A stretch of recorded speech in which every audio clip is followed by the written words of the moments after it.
Hello everyone, welcome to Sleepy Classes. Guys hopefully आप अपने घर में सब अच्छे होंगे। तो गाइस अच्छे रहिए, ध्यान रखिए अपना। एंड गाइस आज हम डिस्कस करेंगे घटना चक्कर सीरीज में हिस्ट्री से रिलेटेड क्वेश्चंस। और आज का जो हमारा टॉपिक है वो है गुप्ता अंपायर। थोड़ा सा हम डिस्कस कर लेते हैं, उसके बाद आपके लिए क्वेश्चंस अटेम्प्ट करना इजी रहेगा। अब देखिए, गुप्ता अंपायर के फाउंडर थे श्रीगुप्त। इनका जो अंपायर है वो सिर्फ मगध रीजन तक सीमित था। उसके बाद नेक्स्ट रूलर बनते हैं घटोत्कच। इनका अंपायर भी मगध रीजन तक सीमित था। फिर नेक्स्ट रूलर बनते हैं चंद्रगुप्त फर्स्ट। इनको कहा जाता है रियल फाउंडर, क्योंकि इन्होंने अपने अंपायर का विस्तार किया था और यहीं से ही गुप्ता इरा की शुरुआत होती है। फिर नेक्स्ट रूलर बनते हैं समुद्रगुप्त। जैसा नाम वैसा काम। इन्होंने बहुत सारा एरिया जीत लिया था, ऑक्यूपाई कर लिया था, मतलब अपने साम्राज्य का विस्तार करा। और डेट्स वाई इनको हम इंडियन नेपोलियन भी कहते हैं। फिर नेक्स्ट रूलर बनते हैं रामगुप्त। बहुत ही वीक रूलर थे, बहुत कम समय के लिए इन्होंने रूल किया। फिर नेक्स्ट रूलर बनते हैं चंद्रगुप्त सेकंड। इनको विक्रमादित्य भी कहा जाता है। और इनके समय में गुप्ता अंपायर की दो कैपिटल हुआ करती थी। और इवन जो आसपास के एरियाज हैं जैसे श्रीलंका है, या आप ऐसे समझ लो इंडिया का जो कॉन्टिनेंट वाला एरिया है, वो वाला एरिया इन्होंने जीत लिया था। बहुत सारा एरिया इन्होंने ऑक्यूपाई कर लिया था। और उसके बाद नेक्स्ट रूलर बनते हैं कुमारगुप्त। ये भी काफी पावरफुल रूलर थे और इनके समय में हूनों के आक्रमण होने लगे थे। हूनों एक ट्राइब है जो चाइना वाले रीजन के आसपास रहती थी। उसके बाद नेक्स्ट रूलर बनते हैं स्कंदगुप्त। और यहीं तक बेसिकली हमने काफी डिटेल में कवर किया था 3 सेशंस में। होपफुली वो सेशन आपने देखे होंगे। इनकेस अगर आपने वो सेशन अभी तक नहीं देखे हैं तो कंसेप्ट ऑफ हिस्ट्री की प्लेलिस्ट में आपको वो तीनों सेशन देखने को मिल जाएंगे।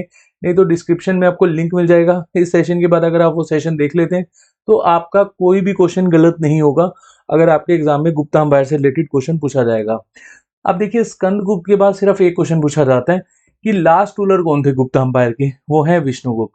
बीच के कोई भी रूलर से रिलेटेड क्वेश्चन नहीं आता। अब ये जो टाइटल्स हैं वो आपको पता होना चाहिए कि श्रीगुप्त ने कौन सा टाइटल अडॉप्ट करा। आदिराज महाराज। घटोत्कच ने महाराज। चंद्रगुप्त फर्स्ट से रिलेटेड ये क्वेश्चन पूछे जाते हैं कि इन्होंने कौन सा टाइटल अडॉप्ट करा था। महाराजा धीराज। समुद्रगुप्त ने बहुत सारे टाइटल्स अडॉप्ट करे थे। चंद्रगुप्त सेकंड विक्रमादित्य, देवराज, देवश्री। कुमारगुप्त फर्स्ट थे महेंद्रादित्य। और स्कंदगुप्त से शक्रोपाना। तो ये जो टाइटल्स हैं ये भी आपको पता होना चाहिए। बट चलिए अभी के लिए हम पहला क्वेश्चन डिस्कस करते हैं। बहुत इजी क्वेश्चन है।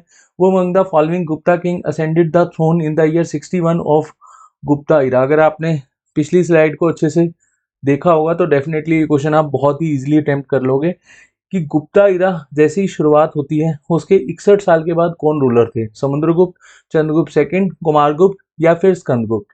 अब देखिए यहाँ पर क्वेश्चन में थोड़ा सा मैंने चेंजेस किए। मैं आपको पहले ही बता देता हूँ, बीपीएससी में ये क्वेश्चन पूछा हुआ है और एनडीए में ये क्वेश्चन आया हुआ है, इवन एसएससी में और भी बहुत सारे स्टेट पीसीएस में क्वेश्चन आया हुआ है। तो यहाँ पर 61 की जगह 56 है और जो आंसर है वो 61 के अकॉर्डिंग है। तो यहाँ पर मैंने इसलिए थोड़ा सा चेंजेस किए। अगर 56 आएगा तब भी आपने वही आंसर मार्क कर आना है, और 61 आएगा तब तो खैर वो आंसर आप मार्क करोगे क्योंकि ईयर वाइज वही रूलर थे। और यहाँ पर हमारा सही आंसर क्या हो जाएगा, चंद्रगुप्त सेकंड। तो चंद्रगुप्त सेकंड ही यहाँ पर ठीक किया हुआ है घटना चक्र ने भी, और इवन बहुत सारी बुक्स में जहां पर मैंने क्वेश्चन देखे हैं। तो इसमें आपने कंफ्यूज नहीं होना है। 56 होगा तब भी चंद्रगुप्त सेकंड है, 61 होगा तब भी चंद्रगुप्त सेकंड है। वैसे हम यहाँ पर स्लाइड में देखें तो देखो 319 में गुप्ता ईरा की शुरुआत हुई थी और 380 के आसपास जाकर चंद्रगुप्त सेकंड रूलर बनते हैं। तो ऑलमोस्ट 61 ईयर्स का हमें यहाँ पर गैप देखने को मिलता है। बट यहाँ थोड़ा सा कंफ्यूजन है, तो इसमें आप ज़्यादा मतलब इसमें कंफ्यूज नहीं होना, बस आपने चंद्रगुप्त सेकंड को ही ठीक करना है। अब थोड़ा सा हम इनके बारे में डिस्कस कर लेते हैं।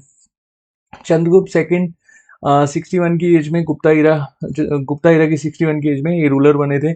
और Samudragupta was the son of Chandragupta first and Licchavi princess Kumara Devi. And Kumaragupta first को हम शक्रादित्य, महेंद्रादित्य भी कहते हैं। And he was the son of Chandragupta second and Dhruva Devi. कई बार ये क्वेश्चन पूछ लिया जाता है कि बताइए कुमारगुप्त फर्स्ट किसके सन हैं। तो आपको यहाँ पर ऑप्शन में ध्रुवा देवी भी दिया जा सकता है। बहुत ही इंपॉर्टेंट नेम है ये और इनसे रिलेटेड क्वेश्चन पूछे जाते हैं, अभी हम इस स्लाइड में भी डिस्कस करेंगे। Skandagupta was the next ruler और प्रीडेसर ऑफ कुमारगुप्त फर्स्ट। चलिए नेक्स्ट क्वेश्चन देख लेते हैं। The Gupta gold coin were known as. अब गुप्ता के जो गोल्ड कॉइन्स चलते थे गुप्ता के समय में उनको क्या कहा जाता था, द्रमा, कारा, स्पना, दिनार, निस्का। तो यहाँ पर जो गुप्ता के समय में गोल्ड कॉइन चलते थे उनको कहा जाता था दिनार। तो ऑप्शन सी यहाँ पर बिल्कुल सही हो जाएगा। बाकी हम थोड़ा सा डिटेल में समझ लेते हैं। तो देखिए कुषाण मतलब कनिष्क का आपने डेफिनेटली नेम सुना होगा। कुषाण डायनेस्टी के समय में एक रूलर होते थे वीमा कदाफिसिस, होपफुली मैं यहाँ पर नाम सही ले रहा हूँ। इन्होंने इंट्रोड्यूस करा था फर्स्ट इंडियन गोल्ड कॉइन, और उसमें इमेज थी भगवान शिव की। और डेट्स वाई हम कहते हैं कि कुषाण के समय में जो गोल्ड कॉइन्स हैं उनकी शुरुआत हुई थी। और जो धर्मा है सिल्वर कॉइन्स हैं, ये आपको याद रखना है। और ये कौन सी डायनेस्टीज इनको यूज करती थी? Yadavas of Devagiri and Rashtrakutas. उसके बाद निष्का, सतमन, कृशल, ये एक तरह से ट्रेडर्स को दिए जाते थे लेटर वैदिक एज में। मतलब वही 600 बीसी के नियर अबाउट वाला आप टाइम पीरियड कंसिडर कर सकते हैं। 1000 से 600 बीसी के नियर अबाउट वाला जो टाइम पीरियड है उसको हम क्या कहते हैं? लेटर वैदिक एज। उसके बाद रूपक was a silver coin of Gupta period. 16 रुपया की वैल्यू होती थी 1 गोल्ड कॉइन, और गुप्तास के समय में गोल्ड कॉइन को क्या कहा जाता था? दिनार। चलिए नेक्स्ट क्वेश्चन देख लेते हैं। Which of the following was a strong centre of the Pashupatas during the time of Chandragupta second. अब देखिए पशुपतास का जो बेसिकली स्ट्रॉन्ग सेंटर हुआ करता था चंद्रगुप्त सेकंड के समय में, वो कौन सा था? मथुरा, कौशाम्बी, त्रिपुरी या फिर उदयगिरी। तो यहाँ पर हमारा सही ऑप्शन हो जाएगा Mathura. Mathura was a strong centre of the Pashupatas during the time of Chandragupta second. और बहुत सारे कॉइन्स हमें मिले हैं मथुरा और कनौज से। और पंचाल वाला रीजन आप कंसीडर कर सकते हैं। यहाँ पर मेनली कौन सी डायनेस्टी रूल करती थी? मित्रा डायनेस्टी। और रूलर्स आपको यहाँ पर याद नहीं रखने हैं, और इनका जो बेसिकली टाइम पीरियड था वो आप यहाँ पर कंसीडर कर सकते हैं। मतलब जो हमें कॉइन्स मिले हैं वो मेनली 100 बीसी से लेकर 200 एडी। अब ये जो सी डॉट लिखा हुआ है इसका मतलब है अप्रोक्सीमेटली सेरका, इसको कहा जाता है सेरका। अगर हम अप्रोक्सीमेटली टाइम पीरियड कंसीडर करते हैं तो हम सेरका का यूज करते हैं। तो 100 बीसी से लेकर 200 एडी, तो इतना आपको यहाँ पर याद रखना है। उसके बाद नेक्स्ट रूलर है, सॉरी नेक्स्ट क्वेश्चन है, द वर्ड विष्टि मीन्स। अब विष्टि का मतलब क्या है? Forced labour, irrigation tax, right of slaves या फिर प्रॉपर्टी ऑफ वुमेन। अब ये भी काफी अच्छा क्वेश्चन है। जो विष्टि का मतलब है वो यहाँ पर क्या है? Forced labour. अब देखिए कुछ समय पहले जब हम देखते थे कि फोर्स लेबर से रिलेटेड जो काफ़ी सारे हमें यहाँ पर वर्क देखने को मिलते थे, मतलब बंधुआ मजदूरी करवाई जाती थी, है ना, राजा महाराजाओं के समय में। तो ये क्वेश्चन जब हम साउथ की डायनेस्टीज डिस्कस करते हैं तो वहां पर भी ये क्वेश्चन पूछे जाते हैं। तो आपने ऐसे क्वेश्चंस पर भी अपनी पकड़ बनाकर रखनी है, और ये 2-3 बार क्वेश्चन आ चुका है। अब विस्टी का मतलब क्या होता है? Force labour. अब जो क्षेत्रियास थे वो क्या करते थे? सोशल सरप्लस, मतलब एक तरह से अपनी ताकत के दम पर कुछ टैक्स लगा देते थे, कर, शुल्क, बाली। और जो फोर्स लेबर थी गुप्तास के समय में उनको क्या कहा जाता था? विष्टि या फिर बालुतम। वैसे मेनली विष्टि कहा जाता था, तो आपको विष्टि ही यहाँ पर याद रखना है। नेक्स्ट क्वेश्चन है, विच of the following is correctly matched. आप देखिए यहाँ पर इस तरह के क्वेश्चन पूछे जाते हैं कि चंद्रगुप्त फर्स्ट की कौन सी क्वीन से शादी हुई थी? समुद्रगुप्त फर्स्ट, ऐसी चंद्रगुप्त सेकंड, कुमारगुप्त फर्स्ट। आप क्वीन देख लेते हैं हम, कुमारा देवी, दत्ता देवी, ध्रुवा देवी, कुबेर नागा। अब ये क्वेश्चन बहुत इजी है, बहुत बार एग्जाम में आ चुका है, और घटना चक्कर में मैं ऑलरेडी ऐसा क्वेश्चन कवर करवा चुका हूँ। आंसर थोड़ा डिफरेंट था, आई थिंक क्वेश्चन सिमिलर सा ही था। तो देखिए यहाँ पर चंद्रगुप्त फर्स्ट की जो शादी है वो कुमारा देवी से हुई थी, और समुद्रगुप्त की जो शादी है वो दत्ता देवी से हुई थी, एंड चंद्रगुप्त सेकंड की शादी ध्रुवा देवी से हुई थी। कुमारगुप्त फर्स्ट और ये जो कुबेर नागा है, ये वाला जो मैच है ये गलत हो जाएगा। तो अकॉर्डिंग टू ऑप्शन आपका सी ऑप्शन ठीक है। अब थोड़ा सा इसको हम डिटेल में डिस्कस कर लेते हैं। तो देखिए ध्रुवा देवी जो है इनकी पहले शादी होती है रामगुप्त से, और उस समय गुप्ताज और जो शाकाज हैं इनके बीच में टसल चल रही होती है, और शाकाज अटैक कर देते हैं गुप्ता की टेरिटरी में।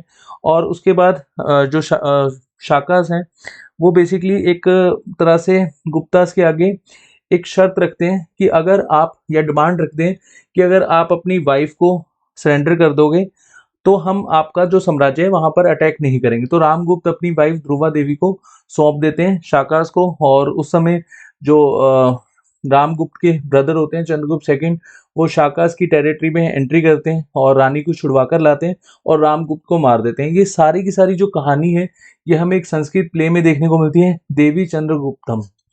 तो ये पॉइंट आपने याद रखना है। इससे रिलेटेड बहुत सारे क्वेश्चन पूछे जाते हैं कि रामगुप्त के समय में कौन सी डायनेस्टी ने अटैक कर दिया था? शाकाज ने। अच्छा, शाकास के कौन से रूलर ने अटैक करा था, ये मुझे आप कमेंट सेक्शन में बताइएगा। नेक्स्ट क्वेश्चन है, the royal emblem used by the Gupta period was Lakshmi, Varaha, Garuda, bull. अब देखिए इसका सही आंसर हो जाएगा Garuda. Next question, which of the following is correctly matched, kshetra, kila, अपराहता, चारगा। अब क्षेत्रा का मतलब क्या कल्टीवेटेड लैंड होता है, किला का मतलब वेस्ट लैंड होता है, अपराहता का मतलब होता है फॉरेस्ट लैंड, या फिर चारगा का मतलब होता है पेस्चर लैंड। तो ये सभी की सभी सही हैं, तो यहाँ पर ऑप्शन सी सही हो जाएगा। क्षेत्रा का मतलब क्या होता है कल्टीवेटेड लैंड, किला का मतलब वेस्ट लैंड, और अपराहता का मतलब फॉरेस्ट लैंड, और चारगा का मतलब जो एनिमल एक तरह से फार्मिंग के लिए यूज आता है उसको हम क्या बोलते हैं, चारगा, पेस्चर लैंड। चलिए next question, the travel account of Fahien is known as सीयू की, येंतु, फोवो की, या फिर फाइचिन। अब देखो सीयू की तो लिखी थी किसने, हेंगसांग ने, तो ये तो गलत ही हो जाएगा। बाकी हमने यहाँ पर बी सी डी में देखना है, तो फाहिन के द्वारा कौन सी बुक लिखी गई थी, फूवो की, तो ऑप्शन सी बिल्कुल सही हो जाएगा। 65 की एज में इन्होंने चाइना से ट्रेवल करा था, बुद्धिस्ट लिटरेचर की सोर्स में ये मतलब जानना चाहते थे, और इन्होंने जब ट्रैवल करा था उसके बाद अपनी ट्रैवल हिस्ट्री को इन्होंने फूवो की में लिखा था। नेक्स्ट क्वेश्चन है, the first inscription evidence of sati pratha has been found from. अब सती प्रथा का जो उल्लेख है मतलब इंस्क्रिप्शन है वो हमें कहाँ से मिलता है, ईरान इंस्क्रिप्शन से, जूनागढ़ इंस्क्रिप्शन से, मांडासोर इंस्क्रिप्शन से, या फिर सांची इंस्क्रिप्शन से। तो यहाँ पर आपको याद रखना है इसका सही आंसर है ईरान इंस्क्रिप्शन। और इंस्क्रिप्शन से रिलेटेड मैं काफ़ी डिटेल में एक सेशन कवर करवा चुका हूँ, वो भी आपको कंसेप्ट ऑफ हिस्ट्री की प्लेलिस्ट में मिल जाएगा, और वहाँ पर हमने काफ़ी डिटेल में सभी इंस्क्रिप्शंस को डिस्कस किया था। और एक सेशन मैं आपको डिस्कस करवाऊंगा जो अराउंड 1 आवर का होगा, उसमें जितनी भी इंस्क्रिप्शन है चाहे वो साउथ की हो चाहे वो नॉर्थ की हो वो हम कवर करेंगे, और उसके बाद इंस्क्रिप्शन से रिलेटेड कभी क्वेश्चन आप गलत नहीं करेंगे। आज का जो लास्ट क्वेश्चन है वो देख लेते हैं, the concept of Trimurti was promulgated during the, जो त्रिमूर्ति का कंसेप्ट है वो हमें कौन से साम्राज्य के समय में देखने को मिला था, मौर्यन साम्राज्य, पोस्ट मौर्यन साम्राज्य, गुप्ता पीरियड, या फिर पोस्ट गुप्ता पीरियड। तो ये त्रिमूर्ति का जो कंसेप्ट है वो हमें देखने को मिला था गुप्ता पीरियड। अब त्रिमूर्ति का मतलब क्या होता है, देखो भगवान शिव, भगवान विष्णु, भगवान ब्रह्मा। ब्रह्मा को हम क्या बोलते हैं, क्रिएटर, और प्रिजर्वर किसको बोलते हैं, विष्णु जी को, मतलब संचालन किसको बोलते हैं, विष्णु जी को, एंड डिस्ट्रॉयर जिसको बोलते हैं, भगवान शिव को। तो जो त्रिमूर्ति का कंसेप्ट है वो हमें कौन से पीरियड में देखने को मिला था, गुप्ता पीरियड में। तो ये काफ़ी अच्छा क्वेश्चन है, इस तरह के क्वेश्चन हमेशा से कंफ्यूज करते हैं और बहुत ईजी से क्वेश्चन होते हैं। तो होपफुली जो आज हमने 10 क्वेश्चन डिस्कस करे वो आपको समझ में आए होंगे। इनकेस अगर आपका कोई डाउट है प्लीज़ कमेंट सेक्शन में पोस्ट करेगा। नेक्स्ट सेशन में बहुत जल्द मिलते हैं, तब तक के लिए बाय बाय, टेक केयर।